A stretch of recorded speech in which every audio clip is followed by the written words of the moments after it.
Welcome to Techtastic, the podcast that explores the cutting-edge world of technology and its impact on society. New breakthroughs and developments are revolutionizing the world around us, presenting exciting opportunities as well as complex challenges.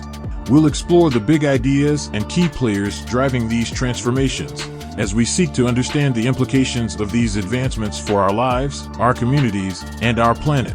Join us on this journey of discovery and exploration as we navigate the fascinating and ever-evolving world of technology. This is Techtastic. Claire Chandler, it's lovely to have you on It's Techtastic. So wonderful to have you here. Thank you for joining.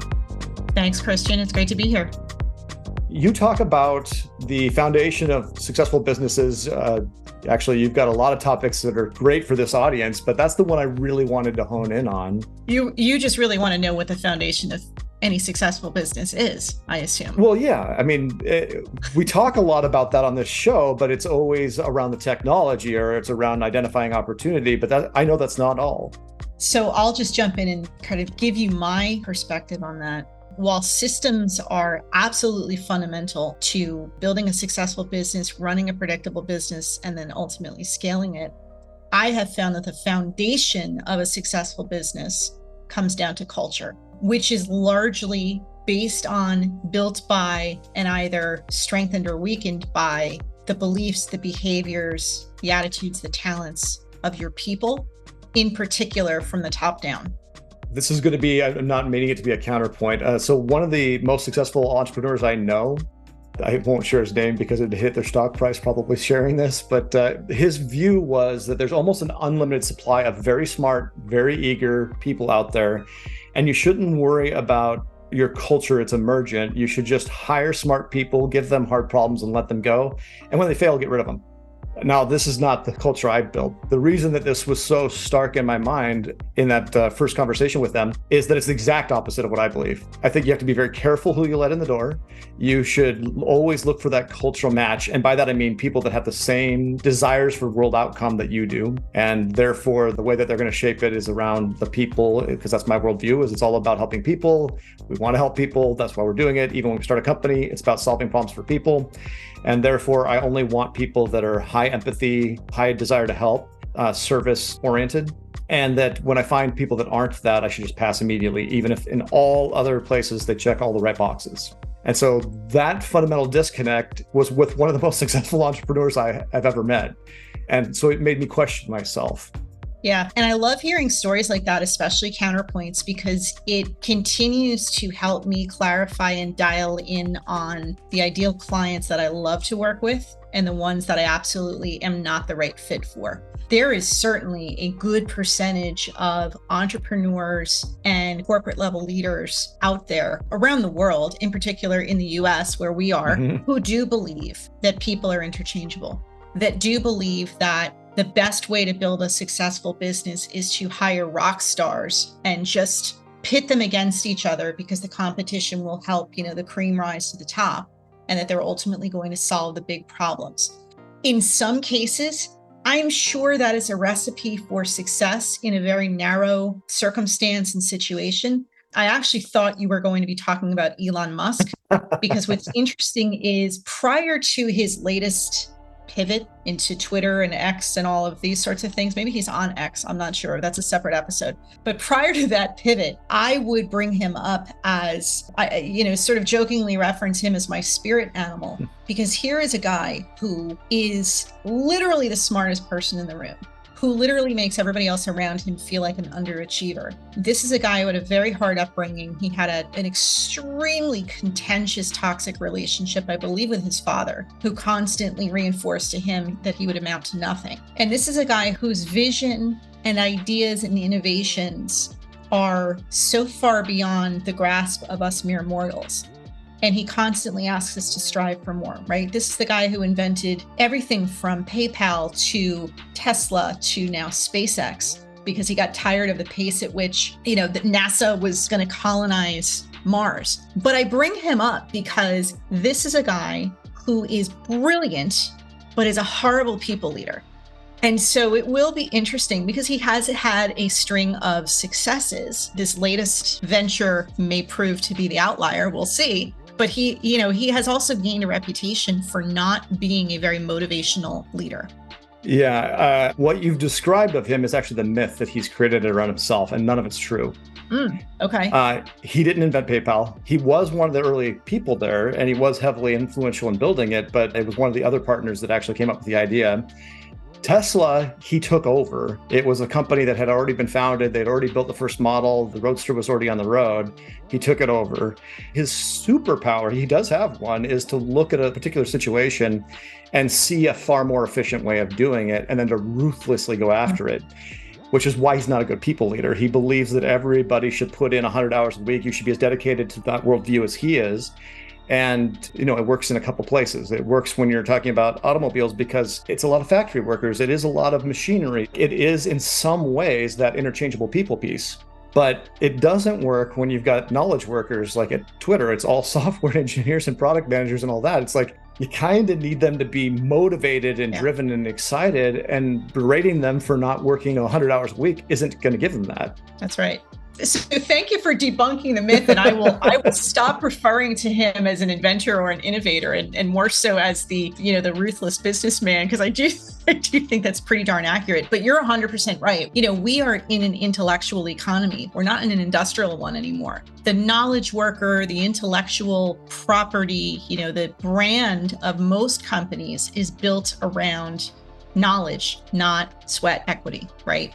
Although, of course, there's a degree to that. Anything ventured is worthy of hard work. But more of the value of a business now is driven by those intangible assets, not the fixed ones.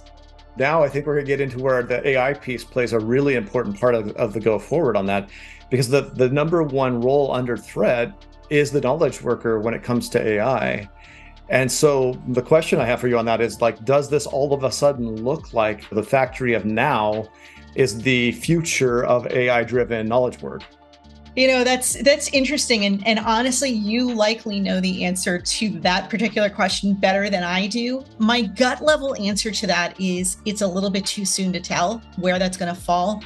AI has been around for far longer than we appreciate, probably, perhaps even to the week. But it's been around a while. I can't say the word ALEXA in my house because it's in every room. And I am somebody who embraces the technology, and I can see the power of AI. I continue to be reassured by others that AI, ChatGPT, and all of these sort of apps and technology will not replace creative thought and creative expression, because you still need to rely on the personalities of people behind the scenes. And I think that may be true now.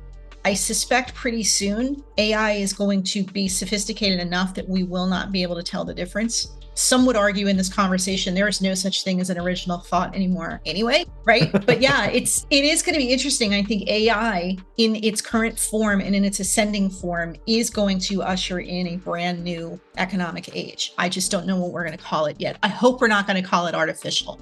I always like to challenge anybody's base assumptions on everything I can. So my contention with the knowledge worker and people is still that AI will never have intent. It'll never have desire, other than the desire and intent we give it. And so there's that giving of it piece is where the human will always be. Now, does that usher in the utopian future of the Star Trek world where there's an abundance of resources and nobody ever has to work and you can go explore the stars because, what else is there to do? Is that the future, or is there some dystopian future created out of it where there's no jobs because everything's automated and humans become effectively serfs to an AI overlord? The reality is it's probably neither. It's something that nobody's imagined, but I still take the view that humans will always understand other humans' desires, needs, and wants.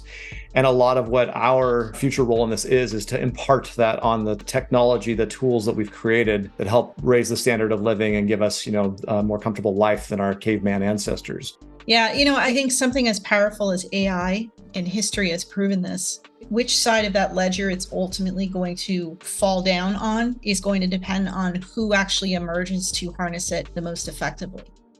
Technology in the hands of evil or bad intentioned people will, of course, be used for evil purposes, right? And then the opposite is true. It's the same as who you put in front of your organization. Those who are leading an organization from the top are the ones who have the biggest impact on the culture and on the engagement and on the ultimate success and growth of the company, because they have the biggest impact on the culture, right? It's the same with AI. And I don't mean to liken AI to culture by any stretch, but just from the standpoint of whoever figures out how to harness this, it's either going to become a boon or it's going to become a bomb. And we're not quite sure yet which direction that's going to go. Absolutely. So I went off the initial topic. This is anybody that listens to the show would know that that's pretty much every episode. It actually did illuminate some parts of that, the foundations of a successful business question, because it's still culture. Even if AI transforms the entire world and we're all doing different things, it still comes down to intentions. Yep. And that's part of that cultural foundation that every company has to be based on. Is that it? Is it just that? Is it just the culture and the people? No, any more than the foundation of a house is not the whole house, right? But the stability of that foundation is going to determine how long that house stays upright. The culture is certainly, I always say it's foundational. A lot of people hear that and they say, no, culture is kind of squishy. It's just sort of, it's a nice to have. And I would absolutely challenge that. I think it is so foundational. It is mission critical. And, one of the other myths, you were nice enough to bust that myth about Elon Musk and sort of the mythology that he has created around himself. The myth around culture is that it bubbles up from the bottom, is that, your frontline workers are the ones who determine culture. Well, if that were true, then coming back to your automotive industry example, then it's the factory workers who would determine the culture. And you might want to make a strong argument for that. But I believe, and in my experience and from my perspective, it's the leaders at the top who shape culture, or they don't. And if they ignore it, it doesn't go away. It just sort of develops around them as a direct expression and a direct byproduct of their behavior, their beliefs, what they reward, what they recognize, and what they advance. I couldn't agree more. One of the things that I had to coach some of the leaders I've developed in other companies in the past is that they are always sending unintended signals, even if it's just in there, hey, I got on Slack on Saturday at 2 p.m. and you weren't available. They might not say that out loud, but they'll be frustrated by that. And it's like, do you actually want everybody to be always working? Or do you believe that there's value in them being able to have a family and a life outside of here? If we're about the people, aren't we about, giving them the best life? And isn't the job just part of that? Shouldn't they have something outside of it? And like, as you walk through everything you do with your teams, it's all signaling, whether it's who you gave the raise to, who gets the praise in front of everybody else, or something as simple as the way that you sent an email and what you said in it. There's also the impact of your role and the relationship to their role. Your boss being more formal with you is scary compared to them being informal with you, even if they're saying the same thing. That's right. It's interesting, just on your point about, do you really want a culture or an organization or a working environment where people are expected to be accessible and working 24/7 or, 100 hours a week or what have you?